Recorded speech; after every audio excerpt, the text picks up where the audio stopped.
ನೋಡ್ರಿ, ಪ್ರಸಾರ ಮಾಧ್ಯಮ ಮತ್ತು ಇತಿಹಾಸಗಳ ಬಗ್ಗೆ ಈ ಪಾಠವನ್ನು ನೋಡ್ತಾ ಇದ್ದೆವು.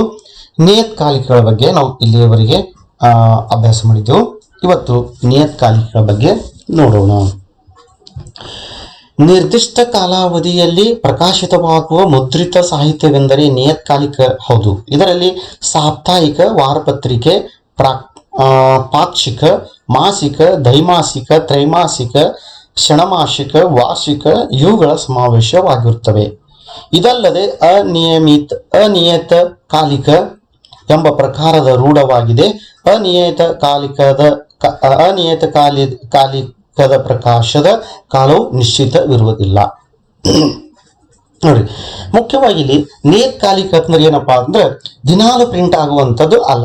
ಹೆಚ್ಚಾಗಿ ಇವು ದಿನಾಲು ಪ್ರಿಂಟ್ ಆಗೋದಿಲ್ಲ. ಇವು ವಾರಕ್ಕೊಮ್ಮೆ ಪ್ರಿಂಟ್ ಆಗ್ತಿರ್ತವ.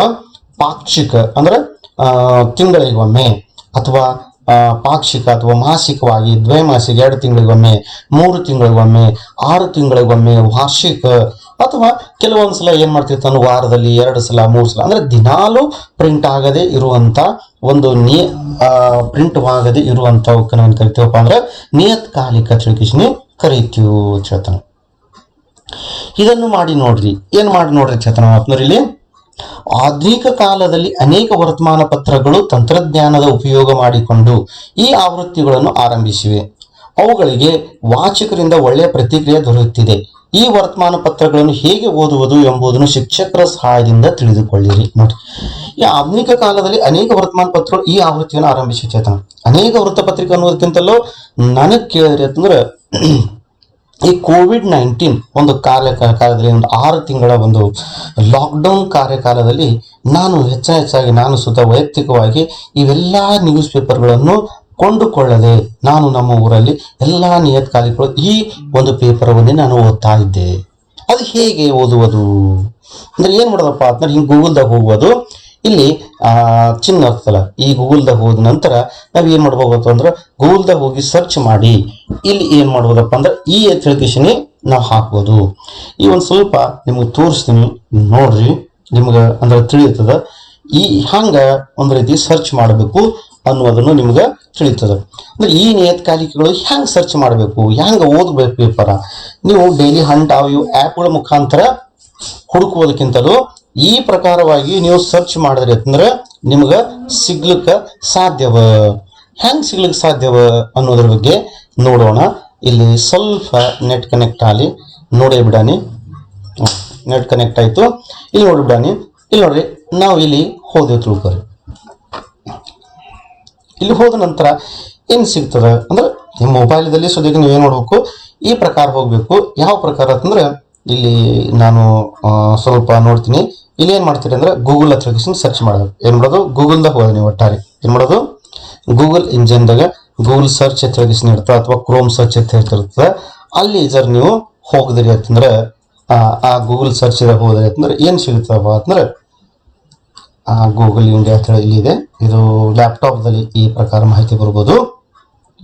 ನೀವು ಈ ಪ್ರಕಾರವಾಗಿರುವಂತ ಒಂದು ಸರ್ಚ್ ಬಾಕ್ಸ್ ದಲ್ಲಿ ಹೋಗಿ ಇಲ್ಲಿ ನೀವೇನ್ ಮಾಡ್ಬೋದಪ್ಪ ಅಂದ್ರೆ ಈ ಪೇಪರ್ ಅಥವಾ ನಮ್ಮಲ್ಲಿ ಇರುವಂತ ಈ ಭಾರತ ಇಲ್ಲೆಲ್ಲ ಹಲವಾರು ಬುಕ್ಗಳು ನಮ್ಮೆಲ್ಲ ನಮ್ಮ ವಿಷಯದ ಎಲ್ಲಾ ಪುಸ್ತಕಗಳನ್ನು ಸಿಗ್ತವೆ. ಇಲ್ಲಿ ಕನ್ನಡ ಎಲ್ಲಾ ವಿಷಯದ ಪುಸ್ತಕಗಳನ್ನು ಡೌನ್ಲೋಡ್ ಮಾಡೋಕೆ ಸಾಧ್ಯದ ಇರಲಿ. ಅದರ ಬಗ್ಗೆ ನಾವು ಮತ್ತೆ ನೋಡೋಣ. ಈ ಪೇಪರ್ ಅಂದ್ರೆ ಉದಾಹರಣಾರ್ಥವಾಗಿ ನಾವೀಗ ಲೋಕಮತ್, ಈ ಲೋಕಮತ್ ಪೇಪರ್ ನೋಡಿದ್ವಿ. ಈ ಲೋಕಮತ್ ಹಾಕಿದೆ ಇಲ್ಲಿ ನೋಡಿ ಎಷ್ಟು ಬಂದು, ಇಲ್ಲಿ Marathi news paper Lokmat main edition ಅಂತ ಹೇಳಿ ಬಂತು. ಯಾವ್ದು ಬಂತು, ಮರಾಠಿ ನ್ಯೂ ಎಡಿಷನ್ ಅಂತ ಹೇಳಿ ಬಂತು. ಇದು ಓಪನ್ ಆಗ್ತದೆ ತಡೀರಿ ನೋಡ್ರಿ. ಲೋಕಮತ್ ಸಮಾಚಾರ ಲೋಕಮತ್ ಎಲ್ಲ ಬಂತು ನೋಡ್ರಿ. ಹಾಗಾದ್ರೆ ಇಲ್ಲಿ ಲೋಕಮತ್ ಪೇಪರ್ ಬಂತು. ಇವತ್ತಿನ ನೋಡ್ರಿ ಪೇಪರ್ ಏನಾದಿಲ್ಲಿ, ಖಾದ್ರಿ ಮಲ್ಟಿ ಸ್ಪೆಷಲಿಸ್ಟ್ ಹಾಸ್ಪಿಟಲ್. ಇದು ಹೆಂಗ ಪ್ರಿಂಟ್ ಆಗಿರುತ್ತೆ ಹೊರಗೀಗ ಅದೇ ಪ್ರಕಾರವಾಗಿ ಸೇಮ್ ಇರ್ತದೆ, ಇದೇ ಪ್ರಕಾರವಾಗಿ ಇರ್ತದೆ. ಮತ್ತೇನಿಲ್ಲ, ಹಲೋ ಲೋಕಮತ್ ನೋಡ್ರಿ, ಇವತ್ತಿನ ಹಲೋ. ಇದು ಹ್ಯಾಂಗ ಪ್ರಕಾರ ಬರ್ತದ, ಇದು ಸುದೇಕಿನೇ ಸೇಮ್ ಟು ಸೇಮ್ ಅದೇ ಪ್ರಕಾರವಾಗಿ ಬರ್ತದೆ. ಅಂದ್ರೆ ನಾವು ಏನ್ ಪ್ರಿಂಟ್ ಪೇಪರ್ ಓದ್ತೀವಲ್ಲ ಅದೇ ಪ್ರಕಾರವಾಗಿ ನಿಮ್ಮ ಮೊಬೈಲದಲ್ಲಿ ಸುದೇಕಿನ ನೋಡ್ಬೋದು. ನೋಡ್ರಿ, ಇದೆಲ್ಲ ರೆಸ್ಟೋರೆಂಟ್ ಓಪನ್ ಆಗಿದ್ದು ಇವೆಲ್ಲ ಮಾಹಿತಿ. ಆದ್ರೆ ಇಷ್ಟಕ್ಕೆ ಇದೇನೋ ಅಡ್ವರ್ಟೈಸ್ಮೆಂಟ್ ಅದ. ಆದ್ರೆ ಇವು ಅಡ್ವರ್ಟೈಸ್ಮೆಂಟ್ ಇರ್ತವೆ. ಈ ಪ್ರಕಾರವಾಗಿ ನಾವು ಮುಂದ್ಕೋತ ಹಿಂಗೆ ಸರ್ಸ್ಕೋತ ಹೋದ್ರಿ ಅಂದ್ರೆ ಇಲ್ಲಿರುವಂತಹ ನ್ಯೂಸ್ ಪೇಪರ್ಗಳ ಒಂದು ಭಾಗವನ್ನು ನೋಡ್ಕೋತ ಹೋಗ್ಬೇಕು. ಈ ಪ್ರಕಾರವಾಗಿ ಇದಿರಲಿ. ಇದರಲ್ಲಿ ಟೈಮ್ ವೇಸ್ಟ್ ಮಾಡೋದಕ್ಕಿಂತಲೂ ನಾವು ನಮ್ಮ ಅಭ್ಯಾಸದ ಕಡೆಗೆ ಹೊರಡೋಣ. ಬಾಳಶಾಸ್ತ್ರಿ ಜಾಂಬೇಕರ್ ಇವರು ಮರಾಠಿ ಭಾಷೆಯಲ್ಲಿ ಮೊದಲನೆಯ ಮಾಸಪತ್ರಿಕೆ ದಿಗ್ದರ್ಶನವನ್ನು ಆರಂಭಿಸಿದರು. ನೋಡಿ, ಬಾಳಶಾಸ್ತ್ರಿ ಜಾಂಬೇಕರ್ ಅವರು ಮೊಟ್ಟ ಮೊದಲ ಒಂದು ಮರಾಠಿ ಮಾಸಪತ್ರಿಕೆಯನ್ನು ಪ್ರಾರಂಭ ಮಾಡಿದರು. ನಿಯತ್ಕಾಲಿಕೆಗಳ ವಿಚಾರ ಮಾಡಲಾಗಿ ಪ್ರಗತಿ ಅನ್ನುವುದು ಒಂದು ನಿಯತ್ಕಾಲಿಕ ಅಂದ್ರೆ ಮಾಸಿಕ ವಾರ್ಷಿಕ ತಿರುಗಿಸಿನ ಬರ್ತದೆ ಪೇಪರ್. ಆ ನಿಯತ್ಕಾಲಿಕದ ಪೇಪರ್ ಮೊದಲನೇ ನಿಯತ್ಕಾಲಿಕ ಯಾವ್ದಪ್ಪ ಮಹಾರಾಷ್ಟ್ರದಲ್ಲಿ ಅಂದ್ರೆ ಪ್ರಗತಿ ಅನ್ನುವ ನಿಯತ್ಕಾಲಿಕ. ಯಾವ ನಿಯತ್ಕಾಲಿಕ? ಪ್ರಗತಿ ಅನ್ನುವ ನಿಯತ್ಕಾಲಿಕ. ಈ ಪ್ರಗತಿ ಅನ್ನುವ ನಿಯತ್ಕಾಲಿಕ 1929 ಸಾಪ್ತಾಹಿಕವು ಎಷ್ಟನೇ ಶತಮಾನದಲ್ಲಿ?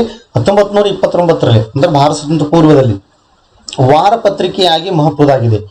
ಈ ತ್ರಯಂಬಕ್ ಶಂಕರ್ ಸೇಜ್ವಕರ್ ಇವರು ಅದರ ಸಂಪಾದಕರಾಗಿದ್ದರು. ಪ್ರಗತಿಯಲ್ಲಿ ಅವರು ಇತಿಹಾಸಶಾಸ್ತ್ರ, ಮಹಾರಾಷ್ಟ್ರದ ಇತಿಹಾಸ ಮತ್ತು ಸಾಮಾಜಿಕ ಚಳವಳಿ ಇತ್ಯಾದಿ ವಿವಿಧ ವಿಷಯಗಳ ಮೇಲೆ ವಿಪುಲ ಲೇಖನ ಮಾಡಿದರು. ಎಷ್ಟೋ ಲೇಖನಗಳನ್ನು ಮಾಡಿದರು. ಯಾರು? ಈ ಒಂದು ಪ್ರಗತಿಯನ್ನು ಜಾಂಬ್ಲೇಕರ್ ಅವರು. ಯಾರು? ತ್ರಯಂಬಕ್ ಶಂಕರ್ ಜವಳೇಕರ್ ಅವರು. ಇವರು ಬಹಳಷ್ಟು ಅಭ್ಯಾಸ ಮಾಡಿದ್ರು ಇದ್ರ ಬಗ್ಗೆ ಅನ್ನೋ ಬಗ್ಗೆ ಹೇಳ್ತಾನೆ ಇಲ್ಲಿ. ಆಧುನಿಕ ಕಾಲದಲ್ಲಿ ಭಾರತೀಯ ಇತಿಹಾಸಕ್ಕೆ ಸಂಬಂಧಿತವಾದ ಅನೇಕ ನಿಯತ್ಕಾಲಿಕೆಗಳು ಹೊರಡುತ್ತಿವೆ. ಆಧುನಿಕ ಭಾರತದಲ್ಲಿ ಅನೇಕ ನಿಯತ್ಕಾಲಿಕೆಗಳು ಬರ್ತಾ ಇರ್ತಾರೆ. ಉದಾಹರಣೆಗೆ ಮರಾಠಿ ಭಾಷೆಯಲ್ಲಿ ಭಾರತೀಯ ಇತಿಹಾಸ ಅಣಿ ಸಂಸ್ಕೃತಿ, ಮರಾಠವಾಡ ಇತಿಹಾಸ ಪರಿಷತ್ ಪತ್ರಿಕಾ, ನೋಡಿ ಇವೆಲ್ಲ ಮರಾಠಿಯಲ್ಲಿರುವಂತ ಈ ನಿಯತ್ಕಾಲಿಕೆಗಳು. ಬನ್ನಿ ಹುಡುಕೋಣ. ಏನ್ ಹುಡುಕೋಣ? ಮೇಲಿನ ಉದಾಹರಣೆಗಳಲ್ಲದೆ ಮಹಾರಾಷ್ಟ್ರದ ಹಾಗೂ ಕೇಂದ್ರ ಮಟ್ಟದ ಇತಿಹಾಸ ಸಂಶೋಧನೆ ಸಂಬಂಧಿತವಾದ ಸಂಸ್ಥೆಯ ವಿಶ್ವವಿದ್ಯಾಲಯಗಳು ಮರಾಠಿ, ಹಿಂದಿ ಹಾಗೂ ಇಂಗ್ಲಿಷ್ ಭಾಷೆಗಳಲ್ಲಿ ನಿಯತ್ಕಾಲಿಕೆಗಳನ್ನು ಪ್ರಕಾಶಿತಗೊಳಿಸುತ್ತವೆ. ಇಂಟರ್ನೆಟ್ ಸಹಾಯದಿಂದ ಅವುಗಳನ್ನು ಹುಡುಕಿರಿ.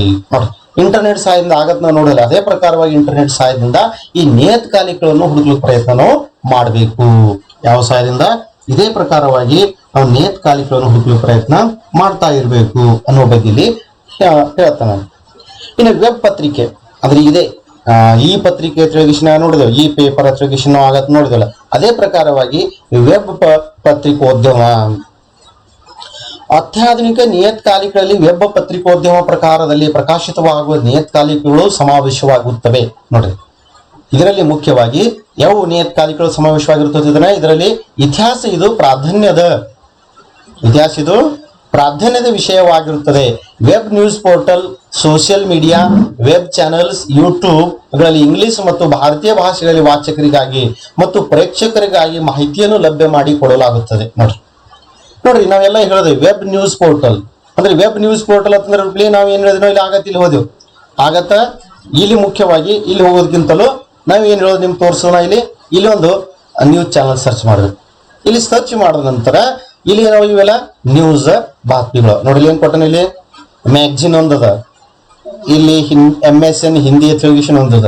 ಅಂದ್ರೆ ಇದು ಫೇಸ್ಬುಕ್ ಮುಖಾಂತರ ಹೋಗ್ಬೋದು. ಇದು ಮ್ಯಾಗ್ಜಿನ್ ಮುಖಾಂತರ ನಾವ್ ಏನ್ ಮಾಡ್ಬೋದು? ಈ ಮ್ಯಾಗ್ಜಿನ್ ಅಂತಂದ್ರೆ ನಿಯತ್ಕಾಲಿಕೆಗಳು. ಈ ನಿಯತ್ಕಾಲಿಕೆಗಳು ಹಲವಾರು ರೀತಿ ಅದ. ನೆಟ್ ಕನೆಕ್ಟ್ ಆದಿಲ್ವರಿಗೂ ಆದ. ಇದು ಮ್ಯಾಗ್ಜಿನ್ ಓಪನ್ ಆಗತ್ತದ. ಇಲ್ಲಿ ನೋಡ್ರಿ, ಈ ಮ್ಯಾಗ್ಜಿನ್ ಹಲವಾರು ಇಲ್ಲಿ ಮ್ಯಾಗ್ಜಿನ್ಗಳು ನೋಡ್ರಿ. ಮ್ಯಾಗ್ಜಿನ್ ಎಷ್ಟು ಬೇಕು ಅಷ್ಟು ಮ್ಯಾಗ್ಜಿನ್. ಅಂದ್ರೆ ಇದರಲ್ಲಿ ಫ್ರೀ ಮ್ಯಾಗ್ಜಿನ್ ಎಷ್ಟೋ ಮ್ಯಾಗ್ಜಿನ್ ನೋಡ್ರಿ. ಎಷ್ಟೆಲ್ಲ ಇವಕ್ಕೆಲ್ಲ ನಾವು ಕರಿತೀವೋ ಈ ಮ್ಯಾಗ್ಜಿನ್ ಇರುವಂತವಕ್ಕೆಲ್ಲ ನೋಡಿ. ಸಂಡೇ ಟೈಮ್ಸ್ ಅದ, ಇಂಡಿಯಾ ಟುಡೇ ಅದ, ಬಿಸ್ನೆಸ್ ಟುಡೇ, ಫೋರ್ಬ್ಸ್ ಅದ, ಹಿಂದೂಸ್ತಾನ್ ಟೈಮ್ಸ್ ಅದ, ಫಿಲ್ಮ್ ಫೇರ್ ಅದ, ವೀಕ್, ಕಾಂಪ್ಲಿಮೇಷನ್, ಇವೆಲ್ಲ ಪ್ರತಿಯೊಂದು ಹಲವಾರು ನೋಡಿ. ಇದರಲ್ಲಿ ಹಲವಾರು ನೋಡಿ. ಇದರಲ್ಲಿ ಎಷ್ಟು ಬೇಕು ಅಷ್ಟು ಇವೆಲ್ಲ ಸಾಪ್ತಾಹಿಕ. ಇವುಗಳನ್ನ ಕರಿತೀವಿ ನಿಯತ್ಕಾಲಿಕೆಗಳು ಅಂತ ಹೇಳ್ಕರಿತೀವಿ. ಇವುಗಳೆಲ್ಲ ಏನ್ ಕರಿತೀವಿ? ನಿಯತ್ಕಾಲಿಕೆಗಳು ಅಂತ ಹೇಳ್ಕರಿತೀವಿ. ಇವುಗಳೆಲ್ಲ ಏನ್ ಕರಿತೀವಿ?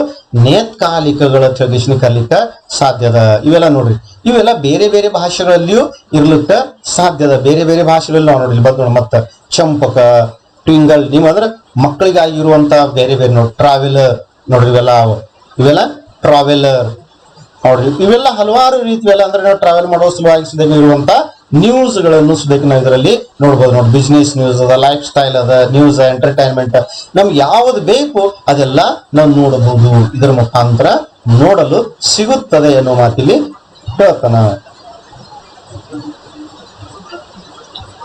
ಇನ್ನು ಅತ್ಯಾಧುನಿಕ ನಿಯತಕಾಲಿಕ ವೆಬ್ ಪತ್ರಿಕೋದರ ಪ್ರಕಾರ ಆಯ್ತು ಅದು ವಿಷಯವಾಗಿ news portal, social media, web channel. ನೋಡ್ರಿ, ಸೋಷಿಯಲ್ ಮೀಡಿಯಾ ಅಂದ್ರೆ ಫೇಸ್ಬುಕ್, ವಾಟ್ಸ್ಆಪ್ ಇವೆಲ್ಲ ಯೂಸ್ ಚಾನಲ್ ನಿಮ್ಗೆ ಗೊತ್ತಿದೆ. ಇಂಗ್ಲಿಷ್ ಮತ್ತು ಭಾರತೀಯ ಭಾಷೆಗಳಲ್ಲಿ ವಾಚಕರಿಗಾಗಿ ಮತ್ತು ಪ್ರೇಕ್ಷಕರಿಗಾಗಿ ಮಾಹಿತಿಯನ್ನು ಲಭ್ಯ ಮಾಡಿಕೊಡಲಾಗಿದೆ. ನೋಡಿ, ಅದು ಇಂಗ್ಲಿಷ್ ಭಾಷೆ ಇರ್ಬೋದು ಅಥವಾ ಹಿಂದಿ ಭಾಷೆಯಲ್ಲಿ, ಭಾರತೀಯ ಹಲವಾರು ಭಾಷೆಗಳಲ್ಲಿ ನೋಡಬಹುದು. ಅದಾದ ನಂತರ ಇನ್ನು ಆಕಾಶವಾಣಿ, ಅದಾದ ನಂತರ ಆಕಾಶವಾಣಿ ನ್ಯೂಸ್ ಚಾನಲ್ ಮತ್ತು ಹಲವಾರು ರೀತಿಯ ಕಾರ್ಯಕ್ರಮಗಳನ್ನು ಮೂಡಿಸುವಂತ ಚಾನಲ್ ಸುದೇಕಿನೇ ಇದು ಆದ ಹೇಳ್ಬೋದು ನಾವು. ಸ್ವಾತಂತ್ರ್ಯ ಪೂರ್ವ ಕಾಲಖಂಡದಲ್ಲಿ 1924ರಲ್ಲಿ ಇಂಡಿಯನ್ ಬ್ರಾಡ್ಕಾಸ್ಟಿಂಗ್ ಕಂಪನಿ IBC ಅಂದ್ರೆ ಇಂಡಿಯನ್ ಬ್ರಾಡ್ಕಾಸ್ಟಿಂಗ್, ಇದಕ್ಕೆ ಶಾರ್ಟ್ ಫಾರ್ಮ್ ಅದ IBC ಅಂತ ಹೇಳಿ. IBC ಅಂದ್ರೆ ಇಂಡಿಯನ್ ಬ್ರಾಡ್ಕಾಸ್ಟಿಂಗ್ ಕಂಪನಿ ಅಂತ ಕರೀತಾರೆ ಎಂಬ ಹೆಸರಿನಿಂದ ಪ್ರತಿದಿನ ಕಾರ್ಯಕ್ರಮಗಳನ್ನು ಪ್ರಸಾರಣೆ ಮಾಡುವುದು ಮತ್ತು ಒಂದು ಖಾಸಗಿ ರೇಡಿಯೋ ಕೇಂದ್ರವನ್ನು ಆರಂಭವಾಯಿತು. ನಂತರ ಬ್ರಿಟಿಷ್ ಸರ್ಕಾರವು ಇದೇ ಕಂಪನಿಗೆ Indian state broadcasting service ISBS ಎಂದು ನಾಮಕರಣ ಮಾಡಿತ್ತು. 8 ಜೂನ್ 1936ರಂದು ಈ ಕಂಪನಿಗೆ ಆಲ್ ಇಂಡಿಯಾ ರೇಡಿಯೋ AIR ಎಂದು ನಾಮಕರಣ ಮಾಡಲಾಯಿತು. ಆಲ್ ಇಂಡಿಯಾ AIR ಅಂದ್ರೇನು? All Indian radio. ಇದಕ್ಕೆ 1936ರಿಂದ ನಾಮಕರಣ ಮಾಡಲಾಯಿತು. ಭಾರತದ ಸ್ವತಂತ್ರವಾದ ಮೇಲೆ ಏರ್ ಭಾರತ ಸರ್ಕಾರದ ವಾರ್ತಾ ಮತ್ತು ಪ್ರಸಾರ ಇಲಾಖೆಯ ಒಂದು ಭಾಗವಾಯಿತು. ಸರ್ಕಾರದ ಕಾರ್ಯಕ್ರಮ ಮತ್ತು ಉಪಕ್ರಮಗಳ ಮಾಹಿತಿ ನೀಡುವ ಅಧಿಕೃತ ಕೇಂದ್ರ ಎಂಬುವುದು ಇದರ ಆರಂಭದ ಸ್ವರೂಪವಾಗಿತ್ತು. ನೋಡಿ, ಮೊಟ್ಟ ಮೊದಲ ಈ ಒಂದು ಏರ್ ಇಂಡಿಯಾ ಅದು ಪ್ರಸಾರ ಇಲಾಖೆಯ ಒಂದು ಏನಾಗಿತ್ತು, ಸರ್ಕಾರದ ಕಾರ್ಯಕ್ರಮ, ಸರ್ಕಾರದ ಉಪಕ್ರಮಗಳನ್ನು ಮುಖ್ಯವಾಗಿ ಪ್ರಸಾರ ಮಾಡುವುದೇ ಇದರ ಪ್ರಮುಖವಾದಂತಹ ಉದ್ದೇಶವಾಗಿತ್ತು. ಆದ್ರೆ ಪ್ರಸಿದ್ಧ ಕವಿಗಳಾದಂತಹ ಪಂಡಿತ್ ನರೇಂದ್ರ ಶರ್ಮಾ ಇವರ ಸೂಚನೆಯಂತೆ ಆಕಾಶವಾಣಿ ಎಂಬ ಹೆಸರನ್ನು ನೀಡಲಾಯಿತು. ನೋಡಿ, ಯಾರ್ದು ಆಕಾಶವಾಣಿ ಅಂತ ಯಾಕೆ ಹೆಸರು ಬರ್ತಿದ್ಕ ಏರ್ ಇಂಡಿಯಾ? ಇದಕ್ಕೆ ಯಾವ ಪ್ರಸಿದ್ಧ ಕವಿ ಪಂಡಿತ್ ನರೇಂದ್ರ ಶರ್ಮಾ ಇವರು ಒಂದು ಸೂಚನೆ ಕೊಟ್ಟರು. ಅದಕ್ಕೆ ಆಕಾಶವಾಣಿ ಅಂದ್ರೆ ಆಕಾಶದಿಂದ ಕೇಳುವಂತ ವಾಣಿಯ ಪ್ರಕಾರ ಇರುವುದರಿಂದ ಆಕಾಶವಾಣಿ ಹೆಸರ ನೀಡಲಾಯಿತು. ಆಕಾಶವಾಣಿ ವತಿಯಿಂದ ವಿವಿಧ ಮನೋರಂಜನೆಯ ಬೋಧಪ್ರದ ಮತ್ತು ಸಾಹಿತ್ಯಿಕ ಮೌಲ್ಯವಿರುವ ಕಾರ್ಯಕ್ರಮಗಳನ್ನು ಸಾದರಪಡಿಸಲಾಗುತ್ತದೆ. ಅದೇ ರೀತಿ ರೈತರು, ಕಾರ್ಮಿಕರು, ಯುವಕರು, ಮಹಿಳೆಯರ ಸಲುವಾಗಿ ವಿಶೇಷ ಕಾರ್ಯಕ್ರಮಗಳನ್ನು ಪ್ರಸಾರಗೊಳಿಸಲಾಯಿತು. ವಿವಿಧ ಭಾರತಿ ಈ ಜನಪ್ರಿಯ ರೇಡಿಯೋ ಸೇವೆಯ ಮುಖಾಂತರ 24 ಭಾಷೆ ಮತ್ತು 146 ಆಡು ಭಾಷೆಗಳ ಕಾರ್ಯಕ್ರಮವನ್ನು ಆರಂಭವಾಯಿತು. ನೋಡಿ, ವಿವಿಧ ಭಾರತಿ ನಿಮ್ಗೆಲ್ಲರಿಗೂ ಇರ್ತದೆ. ಯಾರಾದರೂ ಒಂದು ರೀತಿ FM ಚಾನೆಲ್ ಅಂತಂದ್ರೆ ವಿವಿಧ ಭಾರತಿ ಮೊಟ್ಟ ಮೊದಲ FM ಚಾನೆಲ್ ವಿವಿಧ ಭಾರತಿಯಲ್ಲಿ ಪ್ರಾರಂಭ ಆಯಿತು. ಇತ್ತೀಚಿನ ಕಾಲದಲ್ಲಿ ಖಾಸಗಿ ರೇಡಿಯೋ ಸೇವೆಗಳು ಸುಧಾರಣೆ ಪ್ರಾರಂಭವಾಗಿದೆ. ನೋಡಿ, ಅದರಲ್ಲಿ ಮುಖ್ಯವಾಗಿ ಖಾಸಗಿ ರೇಡಿಯೋ ಯಾವ್ದಾವಂದ್ರ ಬಿಗ್ ಅಂತ ಹೇಳದ, ರೇಡಿಯೋ ಮಿರ್ಚಿ ಅಂತ ಹೇಳದ, ಇವು ಹಲವಾರು ಈ ಖಾಸಗಿ ಚಾನಲ್ಸ್ ನಮ್ಮಲ್ಲಿ ಸೋಲಾಪುರದಾಗ 2-3 ಖಾಸಗಿ ಚಾನಲ್ ರೇಡಿಯೋ ಅವು ನೀವು ನೋಡಬಹುದು. ಇನ್ನ ಇದು ಗೊತ್ತಿದೆ ನಿಮಗೆ, ಭಾರತದಲ್ಲಿ ಮೊದಲನೇ ಇಂಗ್ಲಿಷ್ ನ್ಯೂಸ್ ಬುಲೆಟಿನ್, ಭಾರತದಲ್ಲಿ ಮೊಟ್ಟ ಮೊದಲು ಇಂಗ್ಲಿಷ್ ನ್ಯೂಸ್ ಬುಲೆಟಿನ್ 23 ಜುಲೈ 1927ರಂದು ಮುಂಬೈ ರೇಡಿಯೋ ಕೇಂದ್ರದ ಮೇಲಿಂದ ಪ್ರಸಾರ ಮಾಡಲಾಯಿತು. ನೋಡಿ, ಎಷ್ಟರಲ್ಲಿ 1927ರಲ್ಲಿ. ನೋಡಿ, ಎಷ್ಟು ವರ್ಷಗಳಾಗೋಯ್ತು. ನಂತರ ಕೋಲ್ಕತ್ತಾ ಕೇಂದ್ರದಿಂದ ಬಂಗಾಲಿ ವಾರ್ತೆಯನ್ನು ಆರಂಭ ಆಯಿತು. ಮೊಟ್ಟ ಮೊದಲು ಇಂಗ್ಲಿಷ್ದಲ್ಲಿ ಮುಂಬೈಯಿಂದ ಆಯ್ತು, ನಂತರ ಕೋಲ್ಕತ್ತಾದಲ್ಲಿ ಬಂಗಾಲಿ ಭಾಷೆಯಲ್ಲಿ ಪ್ರಾರಂಭವಾಯಿತು. ಹಾಗಾದ್ರೆ ದೂರದರ್ಶನ ಏನಾಯ್ತು ನೋಡಿ, 15 ಸೆಪ್ಟೆಂಬರ್ 1959ರಂದು ಭಾರತದ ಪ್ರಥಮ ರಾಷ್ಟ್ರಪತಿ ಆದಂತಹ ಡಾಕ್ಟರ್ ರಾಜೇಂದ್ರ ಪ್ರಸಾದ್ ಇವರು ದಿಲ್ಲಿ ದೂರದರ್ಶನ ಕೇಂದ್ರದ ಉದ್ಘಾಟನೆ ಮಾಡಿದರು. ಎಷ್ಟರಲ್ಲಿ 1959 ಅಂದ್ರೆ ಭಾರತ ಸ್ವತಂತ್ರವಾದ ನಂತರ ಒಂದು 59 ಅಂದ್ರೆ ಎಷ್ಟು ವರ್ಷಗಳ ನಂತರಪ್ಪ ಅಂದ್ರೆ 14 ವರ್ಷಗಳ ಅಥವಾ 13 ವರ್ಷಗಳನ್ನು ಕಳೆದ ನಂತರ ಭಾರತದಲ್ಲಿ ಒಂದು ದೂರದರ್ಶನ ಕಾರ್ಯಕ್ರಮವನ್ನು ಮೊಟ್ಟ ಮೊದಲ ಡಾಕ್ಟರ್ ರಾಜೇಂದ್ರ ಪ್ರಸಾದ್ ಅವರು ಪ್ರಾರಂಭ ಮಾಡಿದರು. ದಿಲ್ಲಿ ದೂರದರ್ಶನ ಕೇಂದ್ರ ಉದ್ಘಾಟನೆ ಮಾಡಿದರು. ಮಹಾರಾಷ್ಟ್ರದಲ್ಲಿ 1 ಮೇ 1972ರಂದು ಮುಂಬೈ ಕೇಂದ್ರದ ಕಾರ್ಯಕ್ರಮಗಳನ್ನು ಆರಂಭವಾಯಿತು. ನೋಡಿ, 59ಕ್ಕೆ ದಿಲ್ಲಿಯಲ್ಲಿ ಮೊಟ್ಟ ಮೊದಲ ಕಾರ್ಯಕ್ರಮ ಪ್ರಾರಂಭ ಆಯಿತು. ನಂತರ ಅದನ್ನು 72ರಲ್ಲಿ ಮುಂಬೈ ಒಂದು ದೂರದರ್ಶನ ಕಾರ್ಯಕ್ರಮ ಪ್ರಾರಂಭ ಆಯಿತು. ಕೇಂದ್ರದ ಕಾರ್ಯಕ್ರಮಗಳು ಆರಂಭವಾದವು 15 ಆಗಸ್ಟ್ 1982ರಿಂದ. ನೋಡಿ, ಕೇಂದ್ರ ಕಾರ್ಯಕ್ರಮ ಶುರುವಾಯಿತು 82ರಂದು. ಬಣ್ಣ ದೂರದರ್ಶನ ಆಗಮವಾಯಿತು. ಮುಂದೆ 91ರಲ್ಲಿ ನೋಡಿ, ಎಷ್ಟಾದ್ರು ಬಣ್ಣ ಅಂದ್ರೆ ಕಲರ್ ಟಿವಿ ಶುರುವಾಯಿತು 91ರಲ್ಲಿ. ವಿದೇಶಿ ಮತ್ತು ದೇಶಿ ಖಾಸಗಿ ವಾಹಿನಿಗಳಿಗೆ ಕೇವಲ ತಂತ್ರದ ಮಾಧ್ಯಮಗಳ ಮೂಲಕ ಕಾರ್ಯಕ್ರಮಗಳನ್ನು ಪ್ರಸಾರಗೊಳಿಸಲು ಪರವಾನಗಿ ನೀಡಲಾಯಿತು. ಇದು ಪ್ರೇಕ್ಷಕರಿಗಾಗಿ 100ಕ್ಕಿಂತ ಹೆಚ್ಚು ವಾಹಿನಿಗಳನ್ನು ಲಭ್ಯವಾಯಿತು. ಎಷ್ಟರಿಂದ 1990ರಿಂದ ಕೇಬಲ್ ಅಂದ್ರೆ ಹಲವಾರು ನ್ಯೂಸ್ ಒಂದು ರೀತಿ ಬೇರೆ ಬೇರೆ ಪ್ರಕಾರವಾದಂತ ಒಂದು ಖಾಸಗಿ ನ್ಯೂಸ್ ಚಾನೆಲ್ಗಳನ್ನು ಪ್ರಸಾರವಾಗಲು ಪ್ರಾರಂಭ ಆಯಿತು. ಎಷ್ಟರಿಂದ 1981ರಿಂದ ಪ್ರಾರಂಭ ಆಯಿತು. ಅದಕ್ಕಿಂತ ಪೂರ್ವ